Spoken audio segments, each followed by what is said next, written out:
Today, we're digging up a genuine artifact from the absolute dawn of Dungeons & Dragons. Seriously, this thing is a time capsule.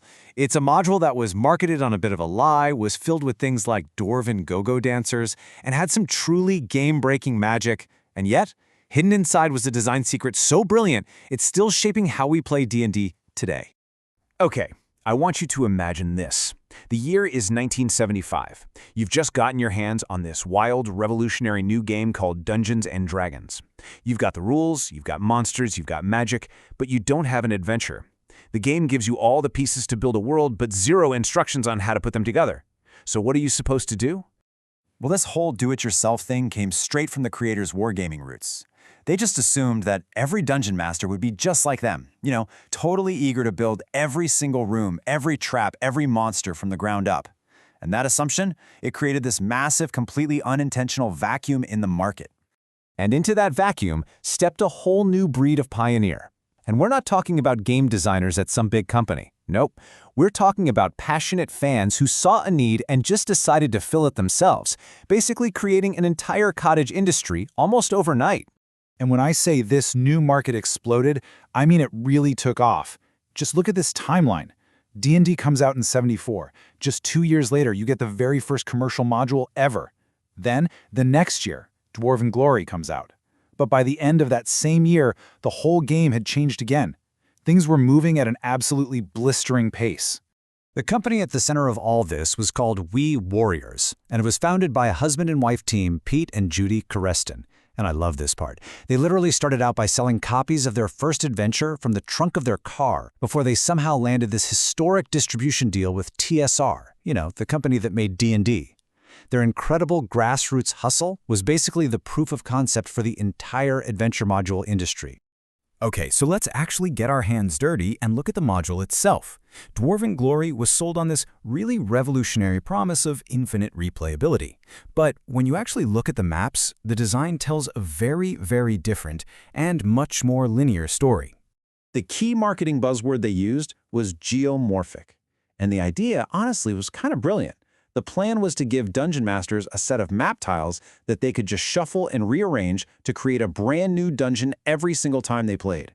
For any DM with limited prep time, this sounded like an absolute dream come true. And right here is where you see the huge disconnect between the promise and the reality. The marketing is promising dozens and dozens of unique dungeons, but in practice, the rooms pretty much only connect from north to south. So yeah, you can shuffle the pages, but you're still just exploring one very, very long, straight hallway.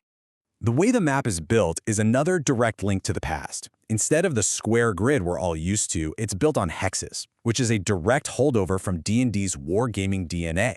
And this choice forces all the corridors into these weird, jagged angles, which creates this really claustrophobic and unpredictable feel for both moving around and for fighting.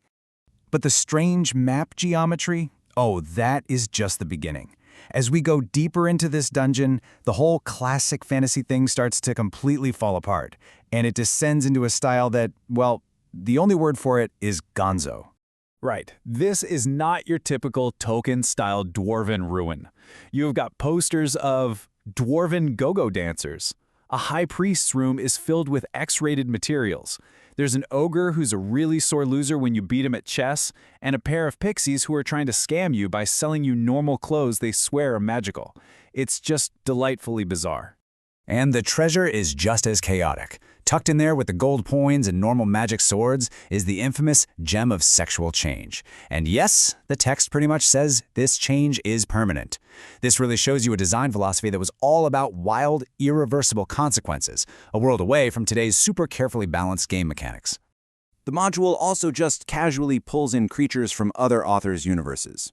At one point, a group of dwarves summon the Elenoin, who are these spear-wielding warrior women straight out of Michael Moorcock's Elric novels. Back in the 70s, the concept of intellectual property was, let's just say it was a lot more fluid. All of fantasy was treated like one big, shared toolbox. Okay, but beyond all the weirdness, beyond the gonzo strangeness, lies the module's true genius. This is its most important legacy. It wasn't just a string of rooms with monsters. It was a living, breathing, political ecosystem. See, in one specific part of the dungeon, the creatures aren't just sitting around waiting for adventurers to kick down the door. No, they have their own goals, their own complicated relationships, and ongoing beefs with each other that have absolutely nothing to do with the players, at least at first. It's this whole web of intrigue. You've got a minotaur who's desperate to find his son, who has been driven magically insane and is now hunting ogres. You've got a lich who wants the son dead to undermine the father. And the lizard men? They're trying to play both sides. As a player, you don't just fight your way through this. You have to navigate a political minefield where every single thing you do has a consequence. And these factions don't just ask for your help. They use powerful magic like the Geas spell to literally force you to work for them. The Minotaur might put a Geas on you to find his son, and if you refuse or you fail, you suffer a permanent loss of 1 intelligence point per day. This creates an absolutely incredible, high-stakes ticking clock. So this combination of really bizarre design and moments of sheer brilliance is exactly what cemented this module's legendary status over the next few decades. That partnership between We Warriors and TSR was super short-lived, which meant very, very few original copies of Dwarven Glory ever got printed. So it quickly became this white whale for collectors, a nearly mythical item that was almost impossible to find. Thankfully, the legend got a second chance through modern reprints. The purists out there loved the classic version from Priestess Intermedia, which even solved a 40-year-old mystery by finally including the mythical Lost Map for Section A. But later on, some other people tried to update the module for modern rules, and those versions were not well received. By trying to balance it, they stripped away that chaotic, gonzo soul that made it so special. So here's the bottom line. Despite the kind of janky map and all the weirdness, the community absolutely reveres Dwarven Glory for its faction play. It is seen as a foundational, textbook example of how to create a living, breathing dungeon where the player's choices actually matter. Which kind of leaves us with one last big question. In our current era of perfectly balanced encounters and epic pre-written storylines, what can we learn from this chaotic, weird, and brilliantly interactive relic from 1977? What design lessons are still buried in these old ruins just waiting for us to rediscover them?